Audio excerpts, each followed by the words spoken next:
The title of the story is called Unexpected Guard Dog. Oh. This happened to me at an Otakon, the anime convention on the East Coast in the USA. Me, being the nerd that I am, was really excited to attend my first anime convention.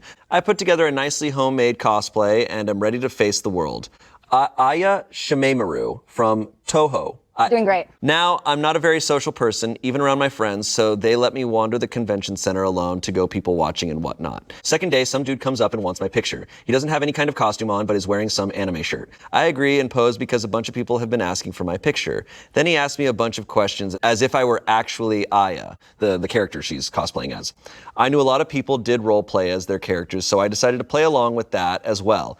After the conversation was over, I decided to look back at the wares in the dealer's room. Guess who was there? Fanboy. Now, this guy was a little taller than me, and I could tell that he was older, probably at least in his 20s or so. Dude starts chatting me up again and shouts, I love Toho, or I love the show. Since we were standing right next to the table for it, he just seemed like a really eccentric fan to me, so I just thought that he was weird and didn't mean any harm. Now he starts talking to me about how he loves Aya, calling her his waifu, and how I apparently look similar to how he imagines her in his head. This is where I started to get a bit concerned. I excuse myself and leave, but he follows me around and keeps asking me in-character questions. I looked around for a security person, but surprisingly, I didn't really see one outside of the man by the doors coming in, and we were on the other side of the room. So I keep wandering around trying to lose this dude because I don't know. I didn't actually think to go through with alerting security because this wasn't really an emergency. It is.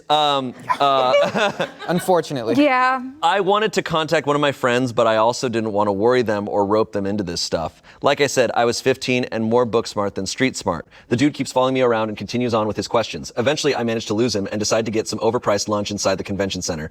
I sit down at one of the tables and just think to myself, oh no, as I see the guy again in the distance ordering something. I pick up my sandwich and left. I didn't think he noticed me. That was my first mistake. The guy catches me in the halls and starts talking about the usual Aya-related stuff. I try giving him the cold shoulder, but it doesn't work very well, seeing as he's oblivious and very persistent. Then he starts talking about how cute I am and going off on the whole waifu thing. Now at this point, I was pretty creeped out and asked him to stop. He seemed very confused and acted like he didn't know what he did wrong, and everything went back to the way it was 10 seconds ago. Now at this point, he had followed me into the artist's alley, and I was probably visibly uncomfortable. I'm practically backing away from this dude, and I politely try to tell him to go away.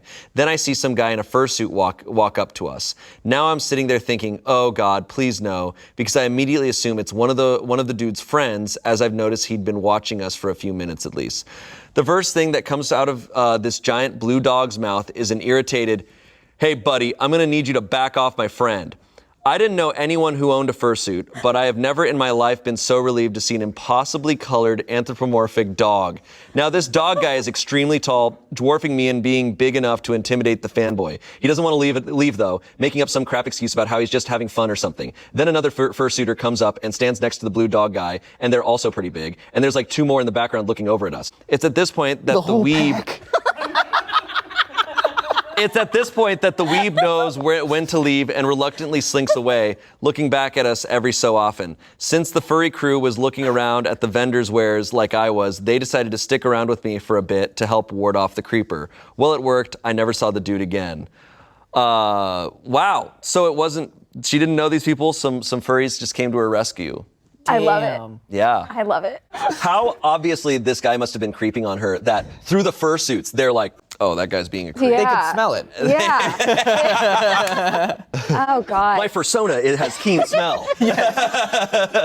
Pedo senses were tingling. Wow, that's incredible. Yeah, Oh, that's God. pretty rough. But that You is- did not mean to do that. I didn't mean to do that.